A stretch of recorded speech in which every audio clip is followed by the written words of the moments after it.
গুরুতর অসুস্থ গায়ক অরিজিৎ সিং, আর সেই জন্যই আগস্ট মাসে কোনো শো করতে পারছেন না গায়ক। কিন্তু কি হয়েছে তার, কি জানিয়েছেন তিনি?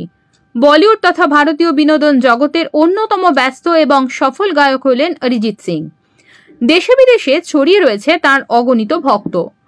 8 থেকে 80 সকলেই মজে তার গানের সুরে। কিন্তু এদিন গায়ক একটি দুঃসংবাদ শোনালেন তার অনুরাগীদের। জানালেন তিনি ভালো নেই। হঠাৎ ব্রিটেন সফর স্থগিত করে দিলেন গায়ক অরিজিৎ সিং। ইতিমধ্যেই ভক্তদের কাছে তিনি ক্ষমাও চেয়েছেন আকস্মিক এই সিদ্ধান্তের জন্য।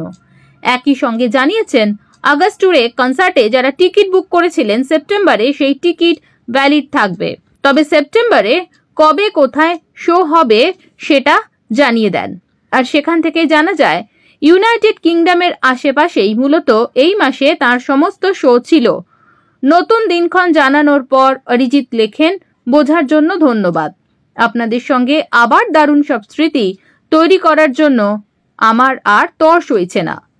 আগস্টে শো বন্ধ রাখলেও পাল্টা শিডিউলের ডেটও দিয়েছেন অরিজিৎ।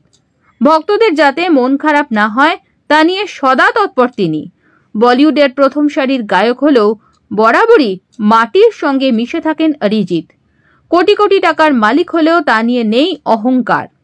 মুর্শিদাবাদের বাড়িতেই থাকেন অধিকাংশ সময়। ছেলেকে ভর্তি করেছেন সাধারণ স্কুলে। লাইমলাইট তার একেবারেই প্রিয় নয়।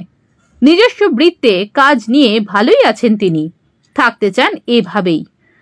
তবে গায়কের এই অসুস্থতার খবরে চিন্তায় পড়েছেন তার ভক্ত অনুরাগী মহল। একটাই প্রার্থনা, খুব তাড়াতাড়ি গায়ক ফিরে আসুন তার স্বাভাবিক ছন্দে।